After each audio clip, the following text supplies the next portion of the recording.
History isn't just what happened. It's also what almost happened. A single vote, one decision, one moment. What if events went another way? Join us on the journey as we explore what if the Mafia was never exposed.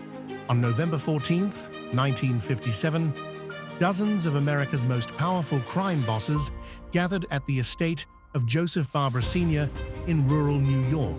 In our timeline, that meeting was exposed. In this one, it wasn't. No suspicion, no roadblocks, no national embarrassment, and because nothing dramatic happened that day, everything changed. Inside Barber's home, men representing organized crime families from across the country sit down not as fugitives, but as executives.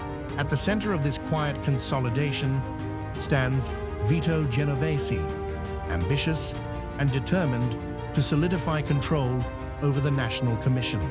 The agenda is disciplined: clarify territorial boundaries, formalize profit-sharing structures, expand narcotics distribution, reduce unnecessary violence, centralize dispute resolution.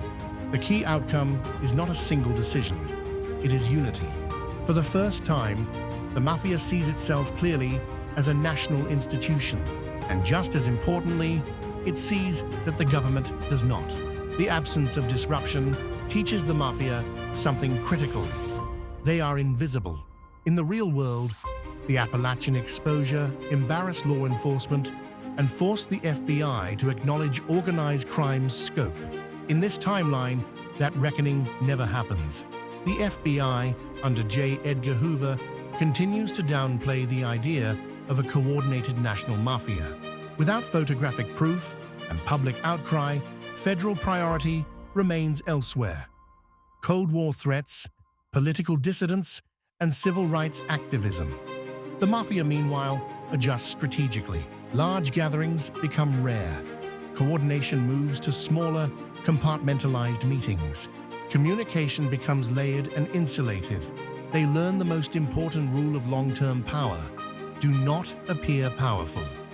The late 1950s and 1960s become the Mafia's most stable era. Not flashy, but foundational. Las Vegas develops with deeper mob financial roots. Labor unions remain more tightly controlled. Construction, waste management, trucking, and port operations grow into long-term revenue channels. Without early federal pressure, internal reform happens from within rather than under duress. Violence declines, not from morality, but from business calculus. Killing draws attention. Attention invites scrutiny.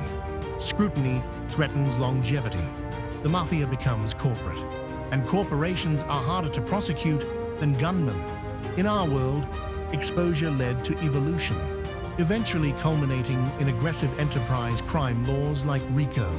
In this alternate timeline, the urgency to craft sweeping anti-racketeering statutes is muted. Organized crime cases remain local and fragmented.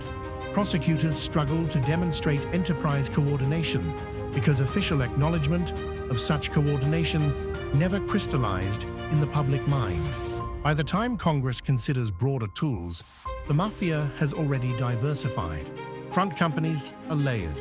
Assets are international. Political connections are indirect. The law is always reacting to yesterday's crime. The Mafia is building tomorrow's structure. Instead of unraveling under federal assault, the Mafia evolves.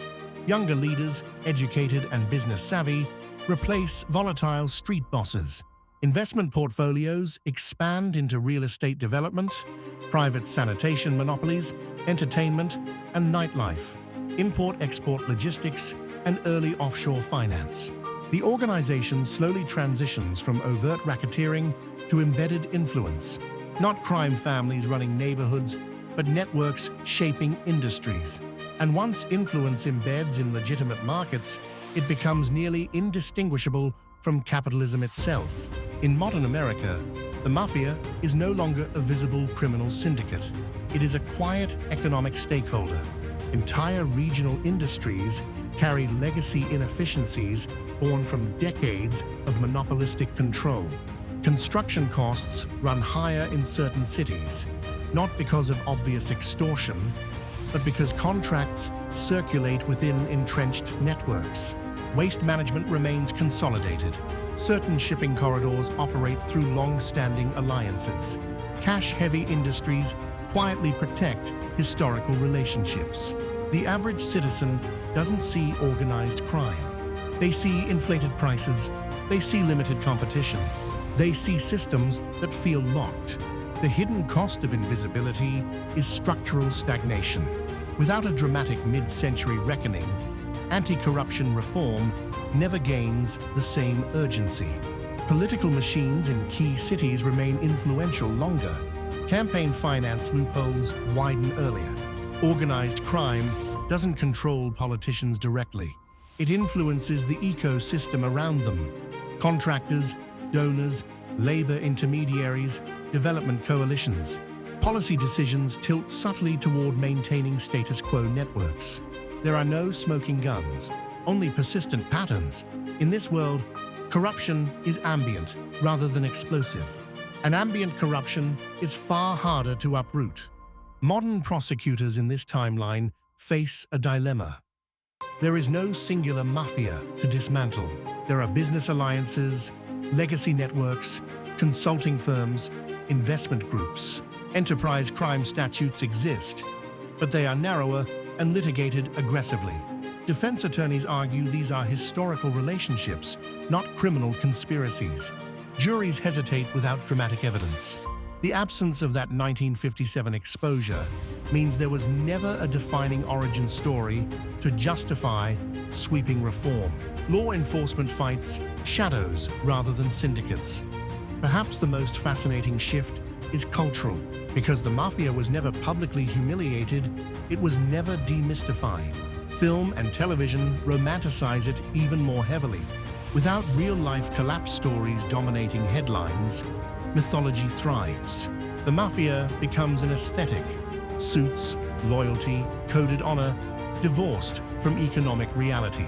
Younger generations consume stylized depictions without fully understanding the institutional footprint beneath them. The criminal enterprise becomes folklore, and folklore doesn't inspire reform. The greatest legacy of the undiscovered meeting may not be economic or legal. It may be psychological. Americans in this timeline sense that power networks are permanent, untouchable, unseen. When corruption lacks spectacle, it lacks outrage. And when outrage fades, accountability weakens. Cynicism becomes cultural default, not because people know the Mafia runs things, but because they feel that someone always does. In our world, the Apalachin meeting was interrupted. Exposure triggered adaptation. Adaptation led to confrontation. Confrontation reshaped organized crime. In this alternate timeline, none of that happens. One quiet day in 1957 passes without notice. And because it passes quietly, the American Mafia learns its greatest lesson. The safest power is the power no one proves exists. History doesn't always hinge on explosions. Sometimes it hinges on silence. And in this world, silence built an empire. What are history's what-ifs you'd like to see explored? Leave a comment and don't forget to subscribe.